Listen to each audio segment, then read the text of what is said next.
Bienvenidos. Hoy vamos a hablar de la sucesión en Roma. Recordemos que en Roma, el único que tiene el derecho de propiedad es el pater familias.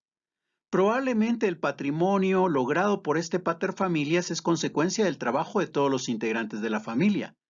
Sin embargo, él es el único propietario. La preocupación de los romanos se da en cuanto a qué va a pasar con ese patrimonio cuando muera el pater familias. Para eso es creada la sucesión. La sucesión va a permitir que alguien venga y ocupe el lugar del pater familias en el conjunto de derechos y obligaciones que ha creado. El patrimonio es ese conjunto de derechos y obligaciones. Y ahora vamos a tener a una persona que va a ocupar el papel del pater familias. Eso es la sucesión. La sucesión es importante porque va a permitir trascender el patrimonio para que ahora todavía pueda ser utilizado probablemente por los integrantes de la familia. Aquí hay dos posibilidades. Podemos estar ante una sucesión a título universal o ante una sucesión a título particular. ¿De qué depende que sea a título universal o a título particular? Si quien va a suceder al pater familias lo hace en todo el patrimonio, es una sucesión a título universal, que no necesariamente se trata de un heredero, pueden ser dos, tres o más. Lo único importante acá es que el patrimonio se toma como una unidad y ya sea uno, dos o tres son los que suceden al pater familias en ese patrimonio. Ahora, la sucesión es a título particular cuando la persona que sucede al pater familias lo hace solamente con relación a un bien. Si solo se le sucede con relación a un bien, entonces estamos ante una sucesión a título particular. Bien, seguimos hablando de esa sucesión. Esa sucesión allá en Roma fue regulada por el derecho romano. En cuanto al derecho romano, hay que recordar su división en ius civile y ius honorario. El ius civile era el conjunto de normas que regulaban la conducta externa de los ciudadanos romanos en la ciudad de Roma o una milla alrededor. En el marco del ius civile, ¿cómo se reguló la sucesión? Se consideró que a la muerte del pater familias hay que buscar la trascendencia de su patrimonio. El patrimonio del pater familias es el hereditas, el cual ahora va a buscar trascender. En ese contexto se habla del decujus. ¿Quién es el decujus? El decujus es el pater familias que ha fallecido. Decujus deriva de decujus hereditas agitare, que significa aquel de cuya herencia se trata. También hay que considerar quiénes pueden sucederlo. Quienes pueden sucederlo van a ser los seres, los heredes. Ellos son los que pueden sucederlo.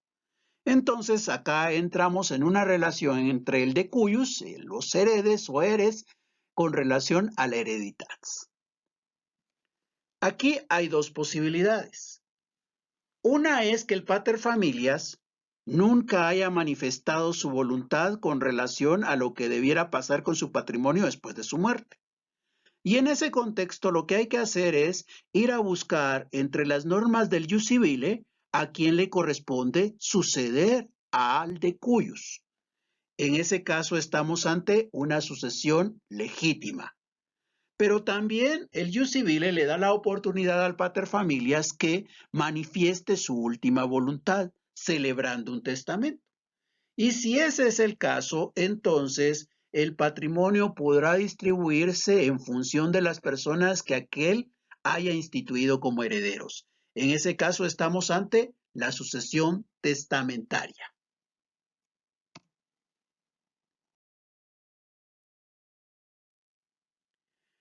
¿Qué ocurre si estamos fuera de la ciudad de Roma? Si estamos fuera de la ciudad de Roma, entonces lo que aplica es el ius honorarium. El ius honorarium es ese conjunto de normas que van a regular la conducta externa fuera de la ciudad de Roma.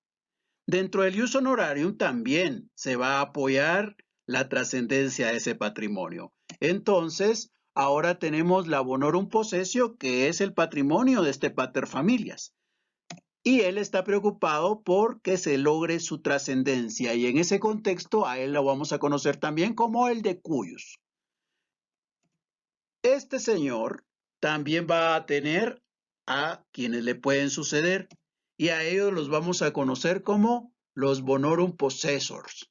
Ahora, en ese contexto, ¿cómo se puede dar la sucesión?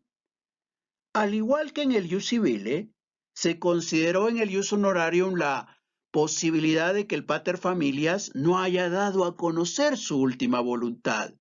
Y en ese contexto entonces se tiene la sucesión sine tabulas. Sine tabulas quiere decir sin tabla, donde tabla es donde constaba la voluntad última del pater familias. Ahora, también existe la posibilidad de que el pater familias haya manifestado su última voluntad, escribiéndola en una tabla, y en ese caso la sucesión sería secundum tabulas. Y el ius honorarium consideró una tercera posibilidad, contra tabulas. ¿Cuándo se daba esta tercera posibilidad? Si resulta que la tabla que se había elaborado con la última voluntad del pater familias no cumplía con las formalidades, entonces esta tablita no se iba a poder atender. Consecuentemente, la sucesión se iba a dar en contra de esa tablita, contra tábulas, siguiendo las normas que el ius honorarium señalaba para aquellos casos en los que no se había elaborado la tabla.